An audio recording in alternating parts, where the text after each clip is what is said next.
India का soft drink market सालों से बस दो नामों के बीच बटा हुआ था, कोका कोला और पेप्सी। हर दुकान, हर फ्रिज, हर एडवर्टीजमेंट में सिर्फ इन दोनों का ही राज था। लेकिन एक सवाल है, क्या आपको कैंपा कोला याद है? वही इंडियन ब्रांड जो कभी 90s में लोगों की पहली पसंद थी। लेकिन फिर क्या हुआ? कैंपा कोला अचानक मार्केट से क्यों गायब हो गया? क्या ये फॉरेन कंपटीशन से हार गया या इसके पीछे कोई और बड़ी कहानी थी? और सबसे शॉकिंग बात, वही कैंपा कोला आज फिर मार्केट में वापस क्यों आ रहा है? क्या एक डेड ब्रांड को रिवाइव किया जा रहा है? क्योंकि इस बार ये कमबैक किसी नॉर्मल कंपनी का नहीं है, इस बार इसके पीछे है रिलायंस इंडस्ट्रीज। और आपको तो पता होगा कि रिलायंस एक प्रोडक्ट लॉन्च नहीं करता, वो पूरे इंडस्ट्री का गेम बदल देता है। 10 की बोतल जब मार्केट में 40 से 50 रुपए की बोतल मिल रही हो, तो कोई इतना सस्ता प्रोडक्ट क्यों बेचेगा?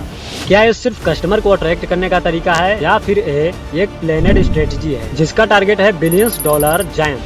क्योंकि असली खेल प्राइस का नहीं है, असली खेल है डिस्ट्रीब्यूशन, फिजिकोलॉजी और लॉन्ग टर्म डोमिनेशन। क्या कैंपा कोला सच में कोका कोला और पेप्सी को चैलेंज कर सकता है या ये सिर्फ शॉर्ट टर्म हाइप बनकर रह जाएगा? आज के इस वीडियो में हम डिकोड करेंगे कैंपा कोला का पास्ट, प्रेजेंट और फ्यूचर, एक कंप्लीट बिजनेस केस स्टडी की तरह, और वो भी स्टेप बाय स्टेप।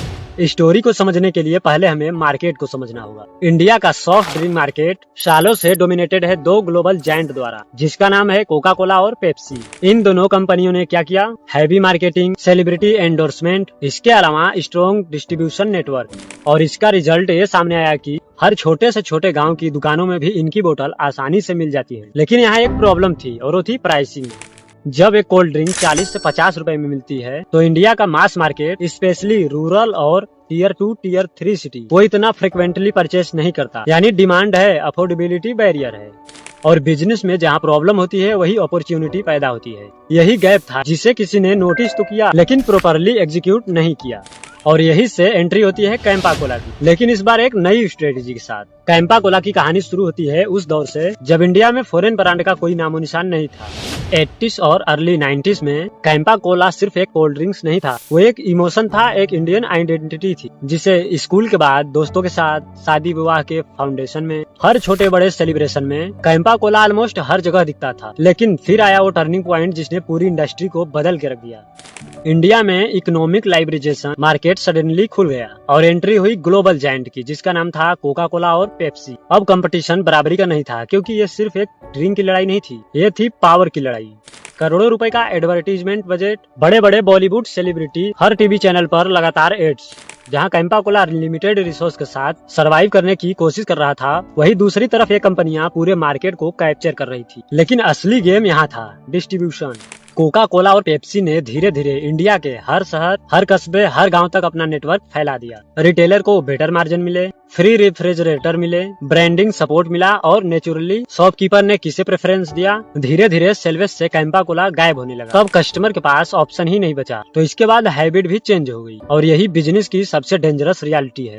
एक ब्रांड जो कभी किंग था, वो धीरे धीरे बैकग्राउंड में चला गया, और फिर एक दिन कैंपा कोला कम्प्लीटली मार्केट से गायब हो गया। ना एड्स, ना विजिबिलिटी, ना डिमांड्स, बस एक पुरानी याद बनकर रह गया। लेकिन हर खत्म हुई कहानी हमेशा खत्म नहीं होती। कैंपा कोला की कहानी में असली टर्निंग पॉइंट तब आता है जब एंट्री होती है रिलायंस इंडस्ट्रीज की। लेकिन यहाँ एक बात समझना बहुत जरूरी है, रिलायंस कभी भी किसी बिजनेस में सिर्फ पार्टिसिपेट करने के लिए एंट्री नहीं करता, वो एंट्री करता है डोमिनेट करने के लिए। जैसे टेलीकॉम में हुआ था जियो के साथ, पहले सस्ता डाटा दिया, फिर मार्केट कैप्चर किया, और फिर पूरी इंडस्ट्री का गेम बदल दिया। अब वही स्ट्रेटजी FMCG सेक्टर में रिपीट हो रहा है। रिलायंस ने कैंपा कोला को एक्वायर तो किया, लेकिन गोल सिर्फ रिवाइव करना नहीं था, गोल था rebuild plus scale plus dominate. और इसके लिए उन्होंने एक मास्टर स्ट्रोक खेला, 10 रुपए प्राइसिंग स्ट्रेटेजी। सोचो, जब कंपटीटर 40 से 50 रुपए में ड्रिंक बेच रहे हो और आप 10 रुपए में सेम कैटेगरी का प्रोडक्ट दे रहे हो, तो कस्टमर क्या चूज करेगा? लेकिन ये सिर्फ एक चीप प्राइसिंग नहीं है, ये है पेनेट्रेशन प्राइसिंग स्ट्रेटेजी। पहले मार्केट में घुसो, फिर धीरे धीरे पकड़ मजबूत करो। लेकिन रिलायंस का असली विपन प्राइसिंग भी नहीं है, असली ताकत है डिस्ट्रीब्यूशन। रिलायंस के पास पहले से ही इंडिया का one of the biggest retail network है, thousands of stores, strong supply chain, deep rural reach. जहां बाकी ब्रांड्स स्ट्रगल करते हैं पहुंचने में, वहां रिलायंस ऑलरेडी मौजूद है। यानी प्रोडक्ट बनते ही हर दुकान में सीधे पहुंच सकता है, और यही एडवांटेज कैंपा कोला को एक नॉर्मल ब्रांड से मैस वीपन बना देता है। लेकिन क्या सिर्फ प्राइसिंग और डिस्ट्रीब्यूशन के दम पर इतने बड़े जायंट को चैलेंज किया जा सकता है, या रिलायंस के पास अभी भी कोई बड़ा हिडन प्लान बाकी है? अगर आपको लगता है कि रिलायंस सिर्फ 10 रुपए में ड्रिंक बेचकर जीतना चाहता है तो पिक्चर अभी बाकी है, क्योंकि असली स्ट्रेटजी सरफेस पर दिखती ही नहीं। रिलायंस हमेशा लॉन्ग टर्म गेम खेलता है, जैसे टेलीकॉम में हुआ था। पहले सस्ता डाटा दिया और यूजर को इकोसिस्टम में लाया और फिर उसी इकोसिस्टम से पहले मोनिटाइज किया। अब वही ब्लूप्रिंट कैंपा कोला के साथ रिपीट हो रहा है। समझो इसको step by step. Step number 1, market entry. 10 रुपए की प्राइसिंग से मैक्सिमम लोगों तक रीच बनाना, खासकर टीयर 2, टीयर 3 और रूरल जैसे एरिया में। Step number 2, habit creation. जब रोज लोग कैंपा कोला खरीदना शुरू करेंगे तो धीरे धीरे डेली उनकी हैबिट बन जाएगी। और बिजनेस में सबसे पावरफुल चीज क्या होती है? Habit.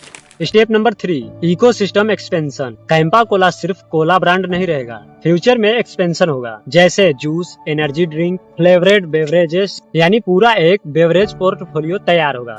Step number 4, distribution domination. Reliance industries के रिटेलर नेटवर्क के थ्रू हर छोटे बड़े आउटलेट तक पहुंच बनाएगा, मतलब कंपटीशन से पहले सेल्फ कैप्चर।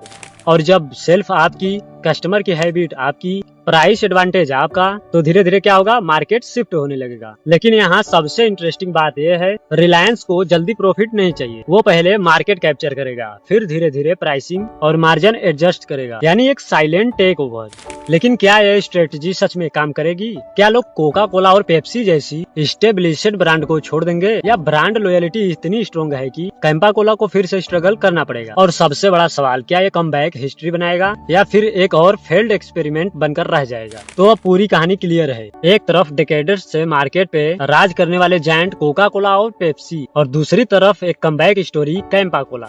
लेकिन ये सिर्फ एक ब्रांड की वापसी नहीं है, यह है एक स्ट्रेटजी और लेगेसी की लड़ाई। जहां लेगेसी ब्रांड्स अपने strong brand value, loyal customer और प्रीमियम पोजीशनिंग पर खड़े हैं, वही दूसरी तरफ रिलायंस इंडस्ट्रीज बिल्कुल अलग गेम खेल रहा है। लो प्राइसिंग, मैसिव डिस्ट्रीब्यूशन, इसके अलावा लॉन्ग टर्म इकोसिस्टम, यानी फ्रंट से नहीं पूरे इकोसिस्टम को अंदर से बदलने की कोशिश कर रहा है। लेकिन हिस्ट्री हमें एक चीज सिखाती है, मार्केट में जीत हमेशा उसी की होती है जो कस्टमर बिहेवियर को बदल देता है।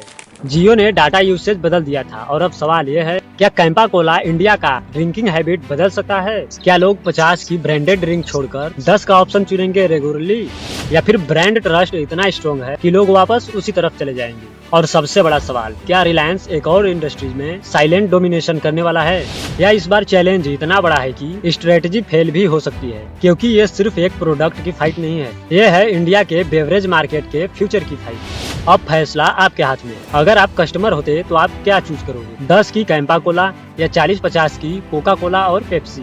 कमेंट में जरूर बताना। और अगर आपको ऐसे ही डीप बिजनेस केस स्टडी पसंद है तो वीडियो को लाइक करो और हमारे चैनल को सब्सक्राइब जरूर करना, क्योंकि अगली स्टोरी और भी ज्यादा पावरफुल होने वाली है।